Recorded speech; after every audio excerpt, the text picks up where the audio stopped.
Bonjour, bienvenue, Hola. et coucou, salut toi. Enfin bon, t'as compris quoi, tu viens d'arriver sur une nouvelle chaîne. La nouvelle chaîne Réflexe Actu, première vidéo, présentation.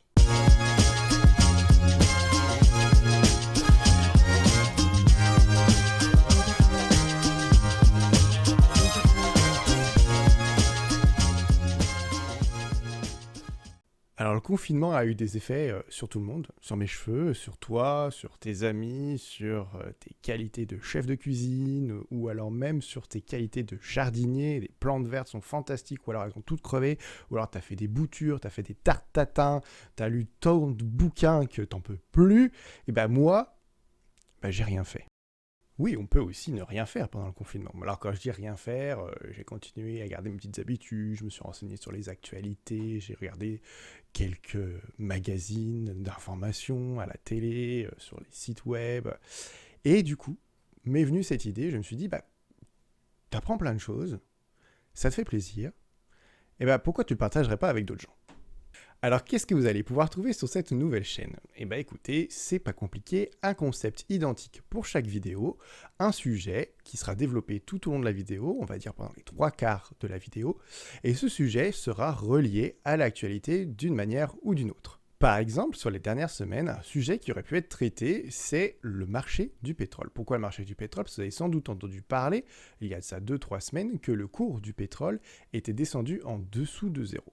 Et bien j'aurais pu en profiter pour vous expliquer qu'est-ce qu'était ce marché du pétrole, quels étaient les principaux acteurs, qu'est-ce qui a changé ces dernières années sur ce marché du pétrole, quels sont les accords entre différents pays pour gérer la production de pétrole, qu'est-ce qui fait que le pétrole a tel ou tel prix. Et bien ça, on le verra dans la prochaine vidéo. Et oui, c'est ce sujet que j'ai décidé de développer dans la prochaine vidéo, mais au fur et à mesure que les vidéos seront publiées, vous pouvez vous-même proposer vos sujets dans les commentaires. Par contre, un sujet que vous ne trouverez pas sur la chaîne Réflexe Actu, c'est ce qu'il y a actuellement, c'est-à-dire le coronavirus. Alors oui, vous allez me dire, c'est pile dans l'actu, mais je vais vous répondre, c'est presque trop dans l'actu. Effectivement, tout le monde a son avis sur le coronavirus, les médecins et les scientifiques ne sont jamais d'accord, on n'a pas forcément suffisamment de recul sur ce qui se passe, et même encore maintenant, entre le déconfinement, la réouverture des écoles, chaque sujet fait polémique.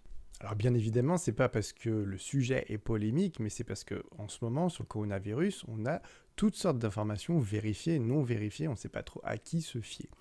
Le sujet du coronavirus pourra faire l'objet d'une vidéo, mais par exemple l'année prochaine, quand on aura mis tout sur la table et que nous aurons suffisamment de recul pour faire une analyse constructive. Pour chaque vidéo et pour chaque sujet, vous retrouverez les sources utilisées dans la description de la vidéo. Alors évidemment, j'essaierai de prendre des sources objectives, et moi-même, j'essaierai de faire preuve d'objectivité. Ça ne m'empêchera pas de donner mon avis sur certains sujets, et j'attends de vous aussi que vous donniez votre avis dans les commentaires. Ça pourra faire l'objet aussi d'un autre type de vidéo où je pourrai réagir à vos commentaires et donner éventuellement un complément d'information. Alors pour ceux qui suivent, vous allez me dire, Colin, oui, parce que c'est mon prénom, Colin. Enchanté. Tu nous as dit que le sujet prendrait 3/4 de la vidéo, mais qu'est-ce que c'est le dernier quart? Donc le dernier quart de la vidéo sera composé d'une revue de presse. Alors, revue de presse, c'est le terme que j'ai choisi pour l'instant, mais c'est amené à évoluer parce que je le trouve pas super. Donc je vous laisse donner votre avis dans les commentaires.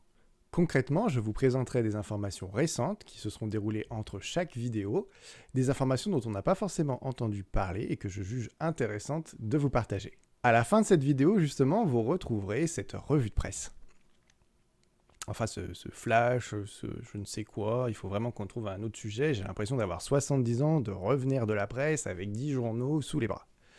Bref, du coup, à la fin de cette vidéo, vous aurez un aperçu de cette rubrique. Alors vous allez aussi me demander à quel rythme je vais publier les vidéos. Alors je ne sais pas encore à quel rythme je vais faire les vidéos, je sais juste que ça prend énormément de temps entre l'analyse de l'information, les lectures, les vidéos, la compilation des informations, l'analyse, le tournage des vidéos et le montage. Comme ça prend énormément de temps, moi je suis parti sur un rythme d'une vidéo tous les 15 jours, voire tous les 10 jours. Tous les 10 jours ça me paraît atteignable, 3 vidéos par mois pour moi c'est faisable. Et dans l'idéal à terme une vidéo toutes les semaines avec un sujet différent toutes les semaines. Alors une chose est sûre, pour être sûr de ne pas louper les vidéos, je vous conseille de vous abonner à la chaîne et d'activer les notifications, en activant aussi la cloche, parce qu'effectivement comme ça vous pouvez recevoir les notifications à chaque fois qu'une vidéo sortira. Il me semble qu'on est arrivé aux 3/4 de cette vidéo de présentation, qui est plus courte que les vidéos habituelles qui seront sur cette chaîne, environ une quinzaine de minutes. Et donc, si on arrive aux 3/4 de cette vidéo, c'est que nous arrivons au moment de la revue de presse. Pour cette première info, on se dirige au Chili, à l'observatoire de la Silla, comme c'est écrit sur la carte, dans la Cordillère des Andes, puisque la Cordillère des Andes, c'est le lieu privilégié pour l'observation des étoiles. Dans un premier temps, on peut même admirer la vue grâce à Google. Hop, regardez, effectivement, toutes ces montagnes de la Cordillère des Andes. Alors c'est bien aride, il n'y a pas une seule végétation, mais ce qui va nous intéresser, c'est tous ces télescopes qu'on voit sur la crête ici, avec d'autres encore ici et sur la gauche. Et c'est grâce à ces télescopes que nous allons avoir notre première info. Le journal Le Monde nous relaie une étude parue dans la revue scientifique Astronomy and Astrophysics. Selon cette étude, les chercheurs de l'Observatoire européen austral ont découvert un nouveau trou noir. Et pas n'importe quel trou noir. Ce trou noir est le plus proche jamais découvert de la Terre. En effet, en observant la constellation HR 6819, oui je vous l'accorde, c'est hyper sexy comme nom de constellation, ils ont découvert que l'une des deux étoiles qui composent cette constellation avait une trajectoire étrange et en ont déduit qu'elle devait être perturbée par un troisième objet. Suite à ces observations, les chercheurs ont sorti leur calculette et ont estimé que pour avoir un tel impact sur la trajectoire d'une étoile, le troisième objet devait avoir une masse 4,2 fois supérieure à celle de notre Soleil, qui pour rappel a lui-même une masse 330 000 fois supérieure à celle de notre planète. Ce qui fait dire à l'auteur Thomas Rivinus, chercheur à l'Observatoire européen, que cette masse ne peut être qu'un trou noir. Et cette constellation HR 6819 est située à 1000 années-lumière de notre système solaire. Alors là, vous allez me dire, 1000 années-lumière, est-ce qu'on doit s'inquiéter ? Eh bien pas vraiment, parce que si on ressort nos calculettes, 1000 années-lumière, qu'est-ce que ça représente ? Une année-lumière, c'est 10 000 milliards de kilomètres, soit 10 pétamètres. Et donc si vous faites le calcul, 10 000 milliards multiplié par 1000, ça fait quand même assez loin. Et la deuxième information importante de cet article, c'est que si à ce jour ce trou noir est le plus proche détecté de la Terre, cela ne veut pas dire qu'il n'y en a pas des plus proches encore. En effet, ce trou noir a été détecté grâce à l'interférence dans la trajectoire de l'étoile. Mais il se peut qu'il y ait des trous noirs plus proches que l'on ne peut détecter car qui ne créent aucune interférence avec des objets visibles par les télescopes sur Terre. Et ça fait peur. Tout de suite, la deuxième info.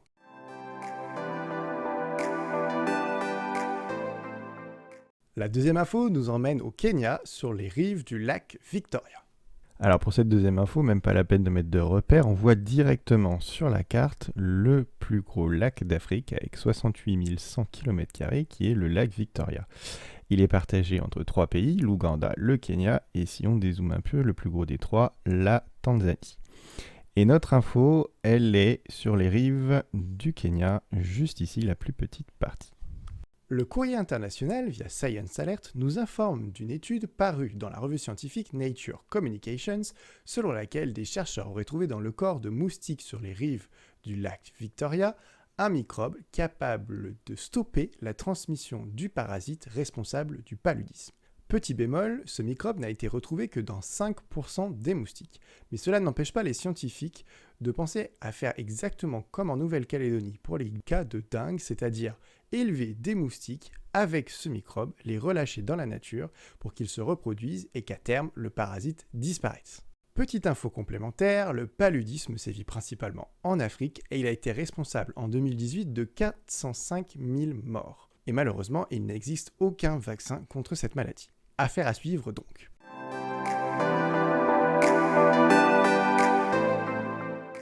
Pour cette troisième information, direction Cushing dans l'Oklahoma, état du centre des États-Unis. Alors, comme vous voyez sur la carte ici, Cushing, au centre des États-Unis, une petite ville de 7500 habitants, comme vous allez voir, typiquement américaine, avec les rues bien perpendiculaires, et vous allez me demander, qu'est-ce qu'il y a d'intéressant ? Cette ville, elle peut faire trembler l'Amérique, et pourquoi ? On voit en dézoomant plein de petits points blancs ici. Tous ces points blancs, ce sont des cuves de stockage de pétrole, et on ne va pas pouvoir faire de Google Street parce que c'est une propriété privée, mais on voit en zoomant qu'effectivement, elles sont très grandes. Cushing est à la croisée des oléoducs en provenance de tous les États des États-Unis, mais aussi du Canada. L'Agence américaine d'information sur l'énergie indique chaque mercredi le niveau des cuves de Cushing et cette information peut faire varier les marchés pétroliers. Comme on a pu le voir sur les images satellites, la ville de Cushing continue de construire des cuves. Mais malgré cela, les spécialistes prévoient qu'à la fin du mois de mai, les cuves soient pleines à 95%. Alors on va ressortir les calculettes. En effet, en moyenne à Cushing, une cuve contient 250 000 barils de pétrole.